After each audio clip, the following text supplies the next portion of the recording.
I was born in Holland, May 11, 1945. Made our way out west and settled in Burnaby. There was a mushroom farm across Canada Way, a couple of hundred yards from where we lived, and a guy by the name of Bob Bateman, and the Bateman family lived there. Bob Bateman was a lacrosse player. His dad was an usher at the Salmon Bellies games.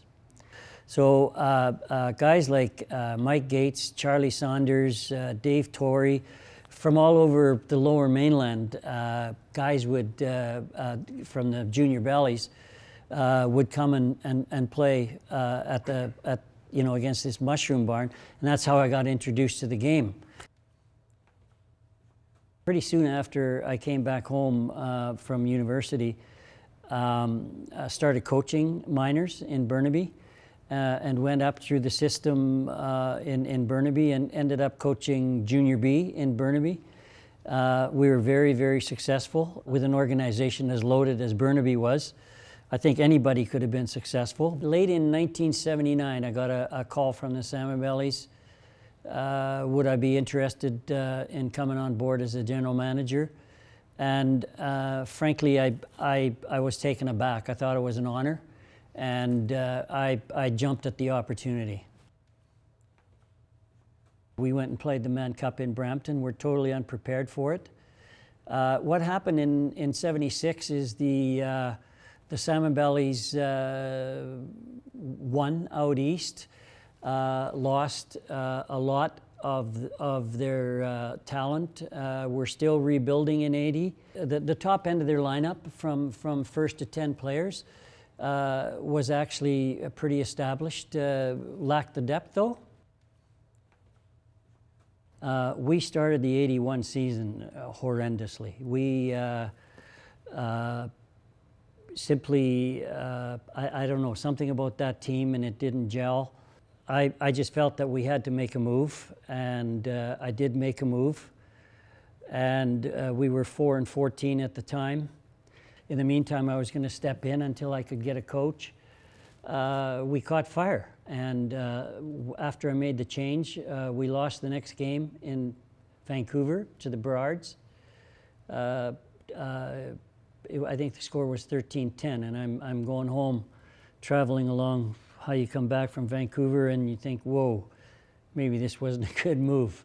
Anyway, we caught fire and didn't lose again that year. We closed out the season with 5 more wins.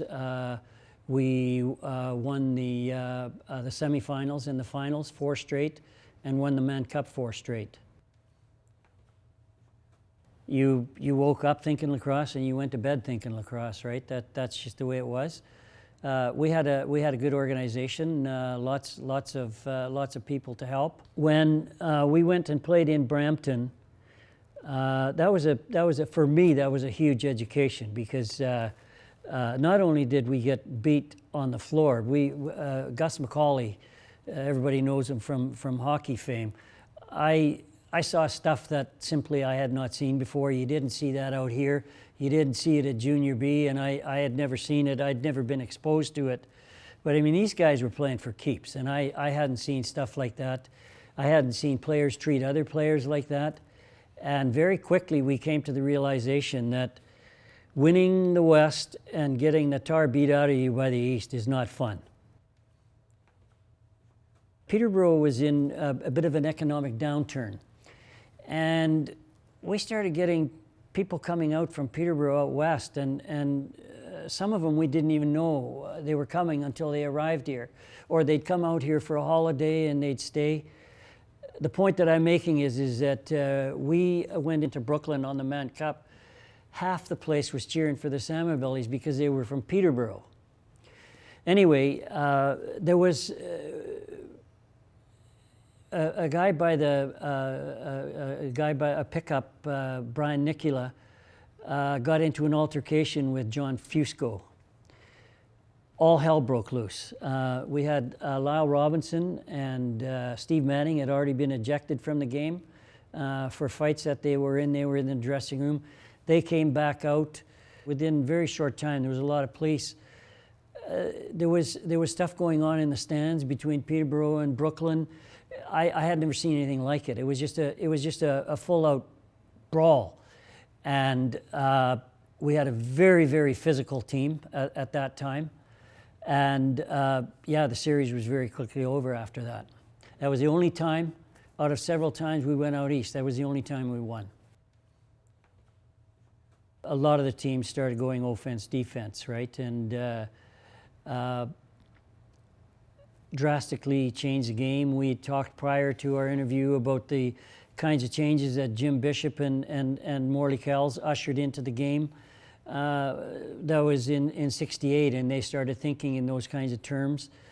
Took a long time for a lot of the other teams to get into it. I know we had some coaches, Bill Monroe resisted that, but eventually the whole game switched over. When you see teams change and change methodologies and they start winning while they're doing it, then people fall in line pretty quickly. People talk about going after each other's fingers, and people did. There's no question about that.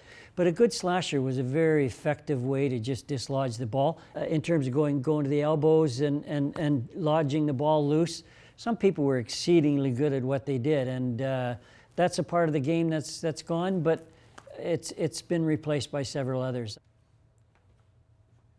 A lot of the other teams just became a lot better at what they did, right? And I think you will not see anybody in a WLA operation that isn't extremely well prepared. Before, we were fairly successful. We had a supportive community. We could find jobs for people. And I wasn't as lucky as my predecessor in the fact that I couldn't load up the fire department, but we did have situations where we had friends at Cablevision and wherever it was. Some of them went to work in mills. We were fairly lucky in being able to find jobs for the people that came out. Ben lived 3 or 4 houses on the Burnaby side of the border. So Ben got special clearance. How that happened, I don't know. I wasn't part of that. But to play junior in New Westminster because he had played all of his minor. He was drafted by the Burrards and actually sat out his first year. And in those days, and the rules have changed, in those days, if you sat out of the WLA for 2 years, you were a total free agent. So he sat out the first year, and right up until the July deadline, just prior to that, the Burrards, realizing they were going to lose him anyway, made a deal for him. Speaking to the issue of free agency, in addition to an issue with Sohan in how we acquired Dave Durrani, there was one board meeting where the rule was changed from 2 years of free agency, 2 years of sitting out to get free agency, to 1.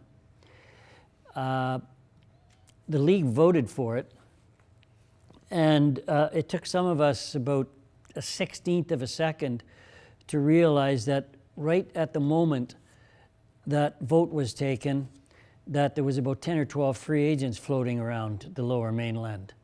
At that time, one of the general managers in the room had to go to the washroom. He didn't come back, left his briefcase there.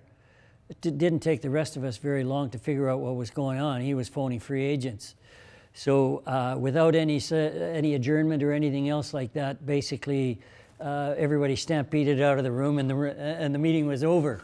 Anyway, that was how Steve Manning and John Kurgovich came to the Salmon Bellies, and other players went to other teams.